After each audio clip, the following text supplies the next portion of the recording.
All right, so I have been thinking about doing some explainer videos to help out the tech company that I'm trying to get started.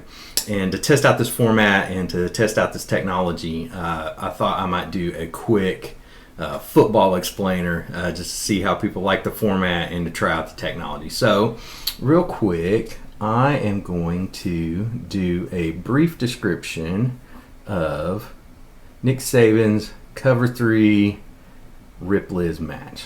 So if you've been on my social media, you've probably heard me talk about this before.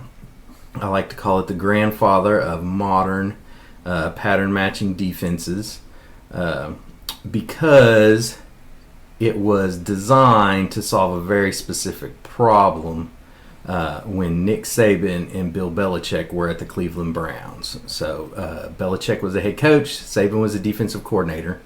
They actually had a very good defense, but they had a problem whenever they played the Pittsburgh Steelers.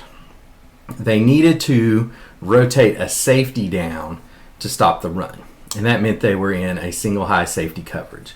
And the two primary ways that you can run a single high safety coverage is either cover one, which is man-to-man coverage with a free safety patrolling the middle, or cover three, which is a 3-deep zone coverage.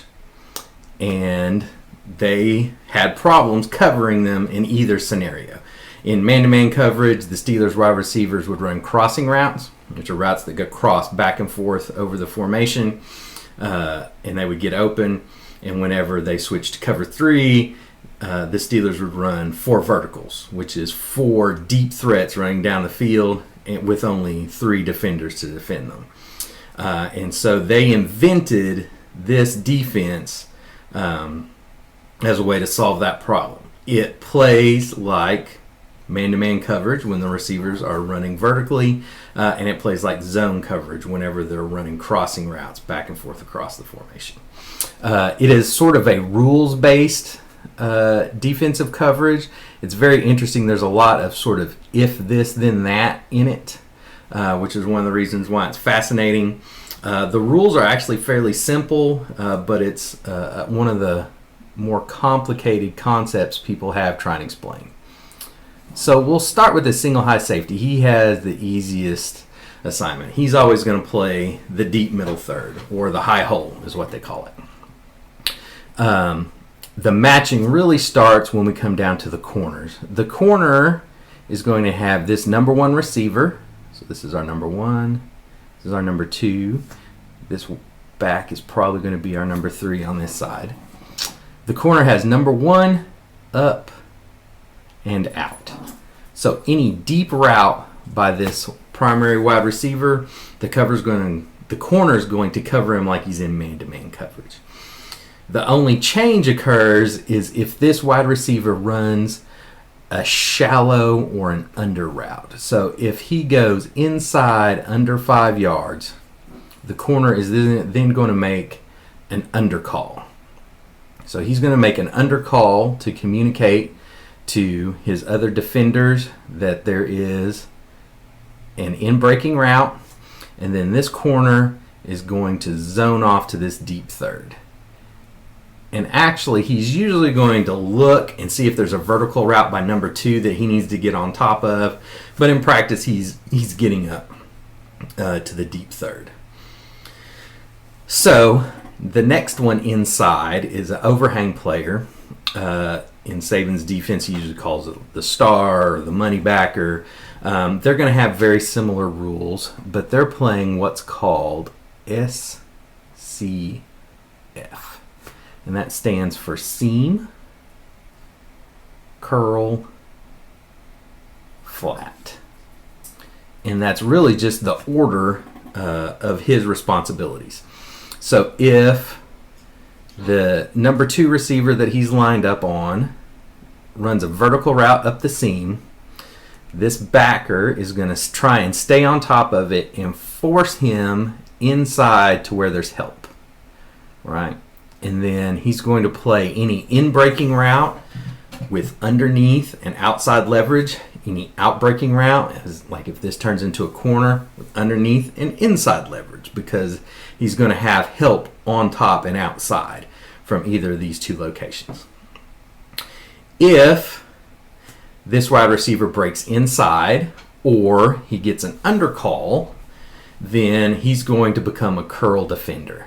And what that basically means is he's going to drop into this zone right around here, and he's going to start looking for anything that comes in this area or that comes out here into the flat. Now when we move inside, the linebackers, their assignments in some ways are the easiest, but they have the most rules. So the linebackers, primarily, they're going to have number 3. I'm going to put the rules over here because we've got a little more space. So they have number 3. So if this running back gets into the pattern, out here, he becomes the number 3 to this strong side, and this linebacker is going to take him man to man. That's his man. So if we get an undercall, so here, let me change again. So let's say that on this side we get a shallow route, like they're going to run mesh or dig or drive or something like that. So we're going to get an undercall from this inside overhang player. And that tells this linebacker that he can now become a hook player. So the hook is just these zones, basically from the middle of the center over into the tackle in this shallow area. And so he's going to look and see if there's anything coming from either side running into this hook zone.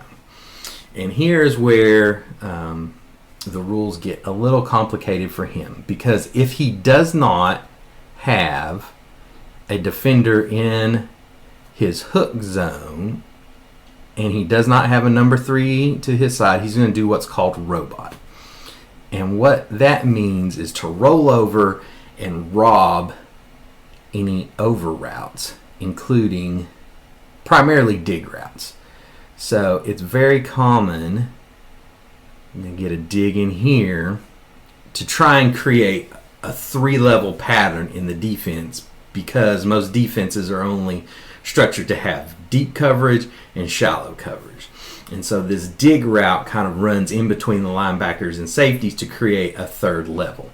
And so if that linebacker is not getting anything, he doesn't have a number 3 to his side, he's not getting anything threatening his zone, he's going to robot. And that just means he's going to run underneath here and try to rob underneath that dig route, because it's probably going to have coverage from this player. This overhang player is going to take it deep. He's going to be playing it outside and underneath. And so that means there's a window out in front of this route where that player is open, and the linebacker is going to try and get into that area to cut off any throw that would be to that dig route. And that is pretty much it. That's the basic rules. Are of course exceptions and there's variations, but that is the coverage that started the pattern match trend in football, and almost every college or professional football team carries some form of pattern match coverage in their defense now. So thanks for watching it. Let me know if you like this format, if you see any problems, and hopefully it'll be something that I can use going forward.